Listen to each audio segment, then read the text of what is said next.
श्री हरदास श्री बृहस्पतिवार व्रत कथा।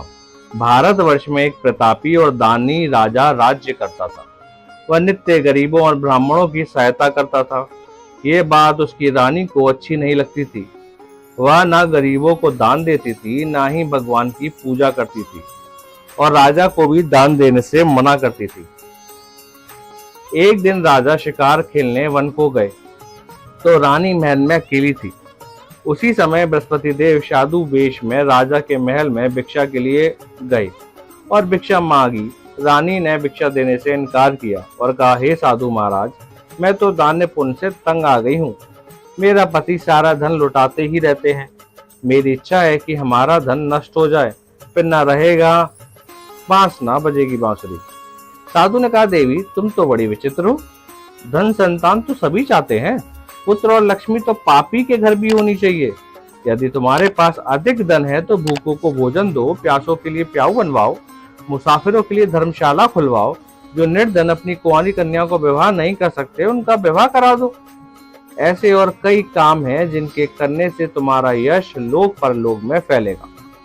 परंतु रानी पर उपदेश का कोई प्रभाव न पड़ा। वह बोली, महाराज आप मुझे कुछ न समझाइए, मैं धन नहीं चाहती जो हर जगह बांटती फिरो।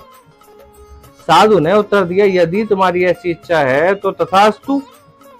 तुम ऐसा करना कि बृहस्पतिवार को घर लीप कर पीली मिट्टी से अपना सिर धोकर स्नान करना, भट्टी चढ़ाकर कपड़े धोना।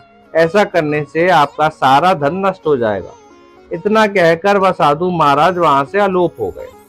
साधु के अनुसार कई बातों को पूरा करते हुए रानी को केवल 3 बृहस्पतिवार ही बीते थे कि उसकी समस्त धन संपत्ति नष्ट हो गई। भोजन के लिए राजा का परिवार तरसने लगा।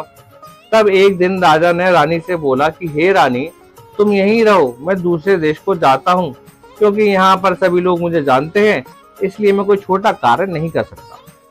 ऐसा कहकर राजा परदेश चला गया। वहां जंगल से लकड़ी काट कर लाता और शहर में बेचता। इस तरह वह अपना जीवन व्यतीत करने लगा। इधर राजा के परदेश जाते ही रानी और दासी दुखी रहने लगे। एक बार जब रानी और दासी को 7 दिन तक बिना भोजन के रहना पड़ा तो रानी ने अपनी दासी से कहा, हे दासी, पास ही नगर में मेरी बहन रहती है, वह बड़ी धनवान है, तू उसके पास जा और कुछ ले आ ताकि थोड़ी बहुत गुजर बसर हो जाए।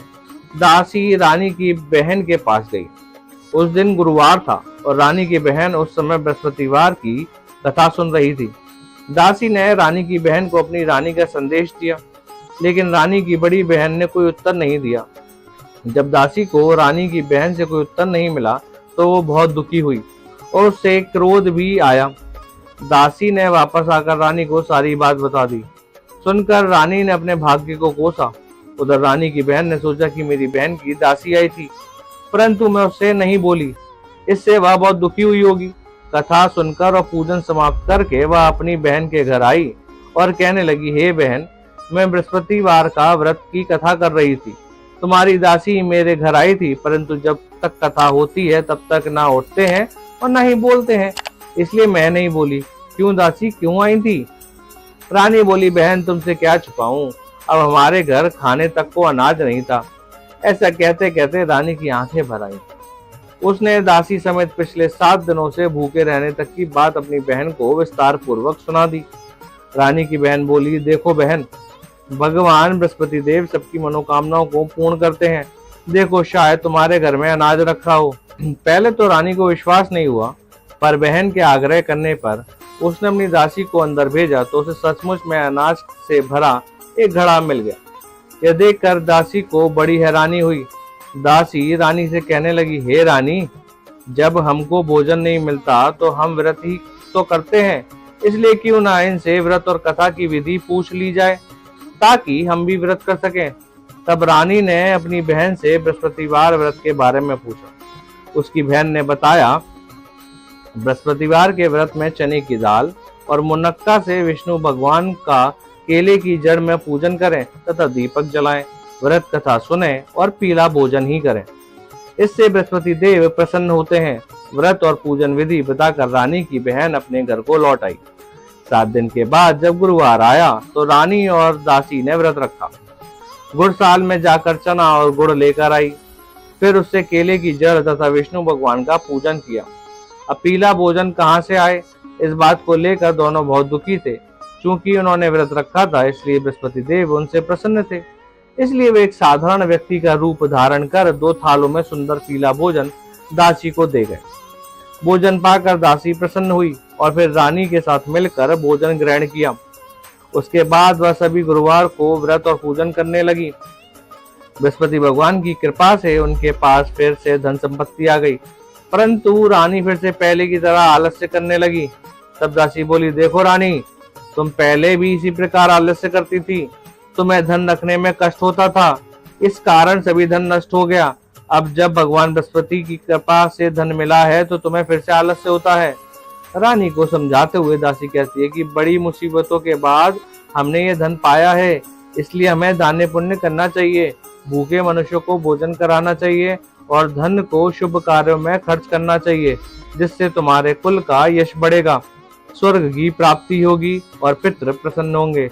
दासी की बात मानकर रानी अपना धन शुभ कार्यों में खर्च करने लगी, जिससे पूरे नगर में उसका यश फैलने लगा। बृहस्पतिवार व्रत कथा के बाद श्रद्धा के साथ आरती की जानी चाहिए। इसके बाद प्रसाद बांटकर उसे ग्रहण करना चाहिए। एक दिन राजा दुखी होकर जंगल में एक पेड़ के नीचे आसन जमाकर बैठ गया। वह अपनी दशा को याद करके व्याकुल होने लगा। बृहस्पतिवार का दिन था। एकाएक उसने देखा कि निर्जन वन में एक साधु प्रकट हुए। वह साधु वेश में स्वयं बृहस्पति देवता थे। लकड़हारे के सामने आकर बोले, हे लकड़हारे, इस सुनसान जंगल में तू चिंता मगन क्यों बैठा है? लकड़हारे ने दोनों हाथ जोड़कर प्रणाम किया और उत्तर दिया, महात्मा जी, आप सब कुछ जानते हैं, मैं क्या ही कहूँ। यह कहकर रोने लगा और साधु को अपनी आत्मकथा सुनाई। महात्मा जी ने कहा, तुम्हारी स्त्री ने बृहस्पतिवार के दिन बृहस्पति भगवान का निरादर किया है, जिसके कारण रुष्ट होकर उन्होंने तुम्हारी ये दशा कर दी। अब तुम चिंता को दूर करके मेरे कहने पर चलो तो तुम्हारे सब कष्ट दूर हो जाएंगे और भगवान पहले से भी अधिक संपत्ति देंगे। तुम बृहस्पति के दिन कथा किया करो। 2 पैसे के चने मुनक्का लाकर उसका प्रसाद बनाओ और शुद्ध जल से लोटे में शक्कर मिलाकर अमृत तैयार करो। कथा के पश्चात अपने सारे परिवार और सुनने वाले प्रेमियों में अमृत व प्रसाद बांटकर आप भी ग्रहण करो। ऐसा करने से भगवान तुम्हारी सब मनोकामनाएं पूरी करेंगे। साधु के वचन सुनकर लकड़हारा बोला, हे प्रभु, मुझ लकड़ी बेचकर इतना पैसा नहीं मिलता जिससे भोजन के उपरांत कुछ बचा सकूं। मैंने रात्रि में अपनी स्त्री को व्याकुल देखा है, मेरे पास कुछ भी नहीं जिससे मैं उसकी खबर मंगा सकूं। साधु ने कहा, हे लकड़हारे, तुम किसी बात की चिंता मत करो। बृहस्पति के दिन तुम रोजाना की तरह लकड़ियों लेकर शहर जाओ। तुमको रोज से दुगना धन प्राप्त होगा, जिससे तुम भली भांति भोजन कर लोगे तथा बृहस्पति देव की पूजा का सामान भी आ जाएगा। इतना कहकर साधु अंतर्ध्यान हो गए। धीरे धीरे समय व्यतीत होने पर फिर वही बृहस्पतिवार का दिन आया। लकड़हारा जंगल से लकड़ी काटकर किसी शहर में बेचने गया। उसे उस दिन और दिन से अधिक पैसा मिला। राजा ने चना गुड़ आदि लाकर गुरुवार का व्रत किया। उस दिन से उसके सभी कलेश दूर हुए, परंतु जब दोबारा गुरुवार का दिन आया तो बृहस्पतिवार का व्रत करना भूल गया। इस कारण बृहस्पति भगवान नाराज हो गए। उस दिन उस नगर के राजा ने विशाल यज्ञ का आयोजन किया था तथा शहर में ये घोषणा करा दी कि कोई भी मनुष्य अपने घर में भोजन न बनावे, न आग जलावे, समस्त जनता मेरे यहाँ भोजन करने आवे। इस आज्ञा को जो न मानेगा उसे फांसी की सजा दी जाएगी। इस तरह की घोषणा संपूर्ण नगर में करवा दी। राजा की आज्ञा अनुसार शहर के सभी लोग भोजन करने गए, लेकिन लकड़हारा कुछ देर से पहुंचा, इसलिए राजा उसको अपने साथ घर ले गए और ले जाकर भोजन करा रहे थे तो रानी की दृष्टि उस खूंटी पर पड़ी जिस पर उसका हाल लटका हुआ था। वह वहां पर दिखाई नहीं दिया। रानी ने निश्चय किया कि वह मेरा हार इस मनुष्य ने चुरा लिया है। उसी समय सिपाही को बुलाकर उसको कारागार में डलवा दिया। जब लकड़हारा कारागार में पड़ गया और बहुत दुखी होकर विचार करने लगा कि ना जाने कौन से पूर्व जन्म के कर्म से मुझे यह दुख प्राप्त हुआ है, और उसी साधु को याद करने लगा जो कि जंगल में मिला था। उसी समय तत्काल बृहस्पति देव साधु के रूप में प्रकट हुए और उसकी दशा को देखकर कहने लगे, अरे मूर्ख, तूने बृहस्पति देव की कथा नहीं करी, इस कारण तुझे दुख प्राप्त हुआ है। अब चिंता मत कर, बृहस्पतिवार के दिन कारागार के दरवाजे पर 4 पैसे पड़े मिलेंगे उनसे तू बृहस्पति देव की पूजा करना, तेरे सभी कष्ट दूर हो जाएंगे। बृहस्पति के दिन उसे 4 पैसे मिले। लकड़हारे ने कथा कही। उसी रात्रि को बृहस्पति देव ने उस नगर के राजा को स्वप्न में कहा, हे राजा, तुमने जिस आदमी को कारागार में बंद कर दिया है वह निर्दोष है, वह राजा है, उसे छोड़ देना। रानी का हार उसी खूंटी पर लटका है, अगर तू ऐसा नहीं करेगा तो मैं तेरे राज्य को नष्ट कर दूंगा। इस तरह रात्रि के स्वप्न को देखकर राजा प्रातः काल उठा और खूंटी पर हार देखकर लकड़हारे को बुलाकर क्षमा मांगी तथा लकड़हारे को योग्य सुंदर वस्त्र आभूषण देकर विदा कर दिया। बृहस्पति देव के आज्ञा अनुसार लकड़हारा अपने नगर को चल दिया। राजा जब अपने नगर के निकट पहुंचा तो उसे बड़ा आश्चर्य हुआ। नगर में पहले से अधिक बाग, तालाब, कुएं तथा बहुत सी धर्मशाला, मंदिर आदि बन गए थे। राजा ने पूछा, ये किसका बाग और धर्मशाला है? तब नगर के सब लोग कहने लगे, ये सब रानी और बांदी के हैं। तो राजा को आश्चर्य हुआ और गुस्सा भी आया। जब रानी ने ये खबर सुनी कि राजा आ रहे हैं तो उन्होंने बांदी से कहा, हे दासी, देख राजा हमको कितनी बुरी हालत में छोड़ गए थे, हमारी ऐसी हालत देख कर वह लौट ना जाए, इसलिए तू दरवाजे पर खड़ी हो जा। आज्ञा अनुसार दासी दरवाजे पर खड़ी हो गई। राजा आए तो उन्होंने अपने साथ लिवा लाई।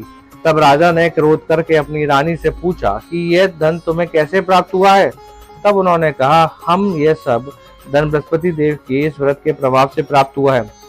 राजा ने निश्चय किया कि 7 रोज बाद तो सभी बृहस्पति देव का पूजन करते हैं, परंतु मैं प्रतिदिन दिन में 3 बार कहानी तथा रोज व्रत किया करूंगा। अब हर समय राजा के दुपट्टे में चने की दाल बंधी रहती तथा दिन में 3 बार कहानी कहता। एक रोज राजा ने विचार किया कि चलो अपनी बहन के यहाँ हो आए। इस तरह निश्चय कर राजा घोड़े पर सवार हो अपनी बहन के यहाँ को चलने लगा। मार्ग में उसने देखा कि कुछ आदमी एक मुर्दे को लिए जा रहे हैं। उन्हें रोककर राजा ने कहा, अरे भाइयों, मेरी बृहस्पति देव की कथा सुन लो। वह बोले, लो, हमारा तो आदमी मर गया है, इसको अपनी कथा की पड़ी है। परंतु कुछ आदमी बोले, अच्छा कहो, हम तुम्हारी कथा भी सुनेंगे। राजा ने दाल निकाली और जब कथा आधी हुई थी कि मुर्दा हिलने लग गया, और जब कथा समाप्त हो गई, राम राम करके मनुष्य उठकर खड़ा हो गया। आगे मार्ग में उसे एक किसान खेत में हल चलाता मिला। राजा ने उसे देख उससे बोला, अरे भैया, तुम मेरी बृहस्पतिवार की कथा सुन लो। किसान बोला, जब तक मैं तेरी कथा सुनूंगा तब तक 4 हरैया खेत को जोत लूंगा, जा अपनी कथा किसी और को सुनाना। इस तरह राजा आगे चलने लगा। राजा के हटते ही बैल पछाड़ खाकर गिर गए तथा किसान के पेट में बड़ी जोर से दर्द होने लगा। उस समय उसकी माँ रोटी लेकर आई। उसने जब ये देखा तो अपने पुत्र से सब हाल पूछा और बेटे ने सभी हाल कह दिया। तो बुढ़िया दौड़ी दौड़ी उस घुड़सवार के पास गई और उससे बोली कि मैं तेरी कथा सुनूंगी, तू अपनी कथा मेरे खेत पर चलकर ही कहना। राजा ने बुढ़िया के खेत पर जाकर कथा कही, जिसके सुनते ही वह बैल उठ खड़ा हुआ तथा किसान के पेट का दर्द भी बंद हो गया। राजा अपनी बहन के घर पहुंचा। बहन ने भाई की खूब मेहमानी की। दूसरे रोज प्रातः काल राजा जागा तो वह देखने लगा कि सब लोग भोजन कर रहे हैं। राजा ने अपनी बहन से कहा, ऐसा कोई मनुष्य है जिसने भोजन नहीं किया हो? मेरी बृहस्पतिवार की कथा सुन ले। बहन बोली, हे भैया, यह देश ऐसा ही है कि पहले यहाँ लोग भोजन करते हैं, बाद में अन्य काम करते हैं। अगर कोई पड़ोस में हो तो देखाऊं। वह ऐसा कहकर देखने चली गई, परंतु उसे कोई ऐसा व्यक्ति नहीं मिला जिसने भोजन न किया हो। अंततः वह एक कुमार के घर गई जिसका लड़का बीमार था। उसे मालूम हुआ कि यहाँ 3 दिन रोज किसी ने भोजन नहीं किया है। रानी ने अपने भाई की कथा सुनाने के लिए कुमार से कहा। वह तैयार हो गया। राजा ने जाकर बृहस्पतिवार की कथा कही, जिसको सुनकर उसका लड़का ठीक हो गया। अब तो राजा की प्रशंसा होने लगी।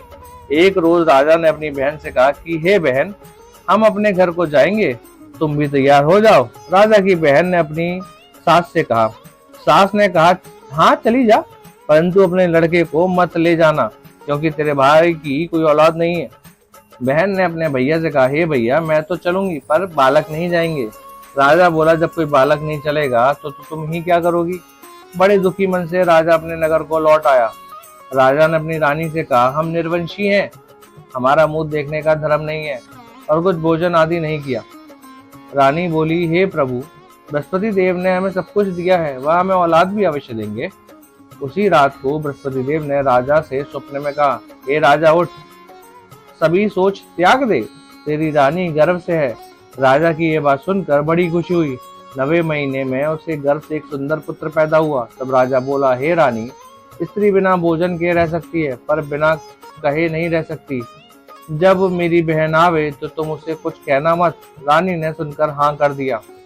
जब राजा की बहन ने इस समाचार सुना तो वह खुश हुई तथा बधाई लेकर अपने भाई के यहाँ आई। तब रानी ने कहा, घोड़ा चढ़कर तो नहीं आई, गधा चढ़ी आई। राजा की बहन बोली, भाभी मैं इस प्रकार न कहती तो तुम्हें औलाद कैसे मिलती।